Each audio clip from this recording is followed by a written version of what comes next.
Hello, I'm OVX2Cat and welcome back to the second channel video. Today I'm here somewhere on top of a hill in Vaduz, Liechtenstein, one of Europe's smallest countries, both by population and by land area. And I want to kind of talk about it a little bit because there's loads of oddities of a country like this existing in the first place. Again, the population is something like 30,000, that's the size of like a small town elsewhere, but they have their whole own country here, which means there's a bunch of weird little oddities about it that I kind of wanted to talk about because it's a very, again, exciting place to be, but also just to exist in general. So with that said, let me just quickly first start by talking about how you can get to Liechtenstein.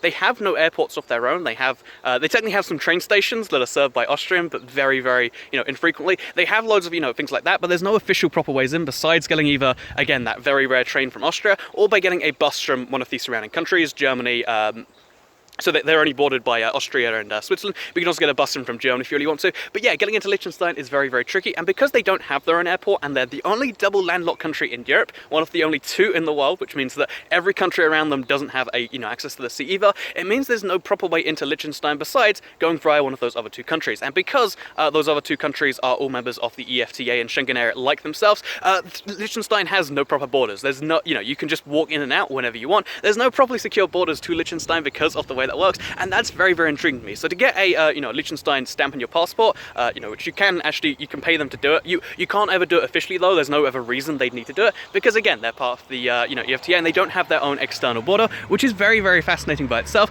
But the cool fact about that I haven't actually seen anywhere else is the fact that apparently Finland, they'll actually, if you have a Liechtenstein passport, they'll give you issues with it because that's like falsifying your passport because it's not a real stamp. It's just like kind of a novelty one, which is again that's a weird fact on top of a weird fact. But anyway, while I'm still here, because I do have to be heading off back to a bus home in a few minutes.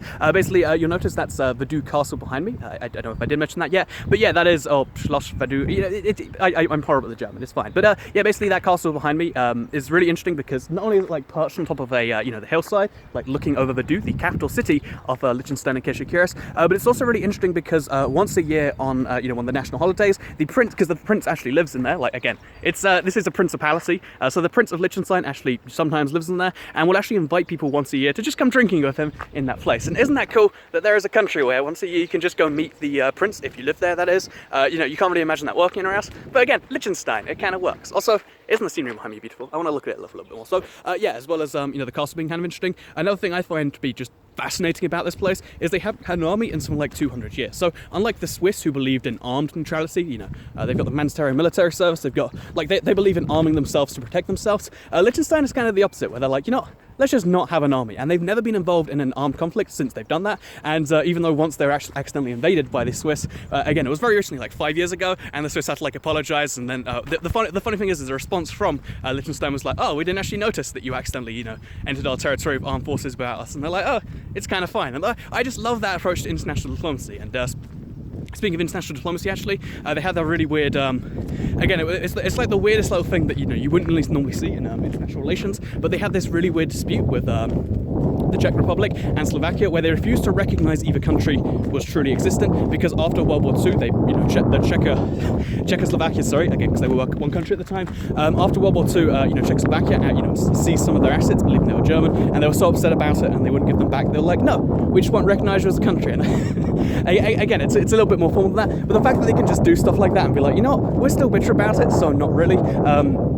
And again, they didn't actually reverse the stance until very recently. It's just one of the many intriguing facts about this place that I absolutely love. The fact that, they speak only German here, even though that's kind of true just across the border. They don't have to pretend because they are an entirely German place. There's all these very, very bizarre things about Liechtenstein, and I'd love to talk about them all sometime, but again, I actually do need to be heading right back down this hill because it's a very, very, again, it's a fairly small country, and getting back to the bus stop in the town I have is going to be very tricky. So yeah, Liechtenstein, super small country, super intriguing. You can go in there and you can drink the prince, you can go down one of these mountains, they have one ski resort, or you can just join one of the 33,000 citizens and try and work it. Except if you did want to work it, again, another little cool thing, just as we slowly pick up the speed and walk down the hill, one little cool thing I thought about working here is the fact that you basically can't if you live outside of it. So officially, because you're an EU citizen and they're part of the EEA or the EFTA, you can just legally come here and work because again, they're a small country and everyone speaks German. Trying to get work here as someone who's not a Liechtenstein national, or even just someone as a Swiss national, is very, very tricky. And that means that if you want to live in Liechtenstein and enjoy the extreme wealth, You probably can't. And isn't that a cool fact to put a video on? I just remembered when I was walking down the thing because I came across this ridiculously like exorbitant house. Two things. First of all, Luxembourg, Liechtenstein actually has the highest per capita income if you don't adjust for PPP, which I mean most people don't assume you should, but you should. But if you don't, then they're the highest, which is why you get stuff like this ridiculous house. But also, the crime rate is so low here that on average, most people don't even bother locking their doors because door locks are only to deter thieves. And if there aren't any thieves, then what's even the point? You just inconvenience yourself. And there are two cool fun facts about Liechtenstein. It looks like I am going to make the bus, by the way.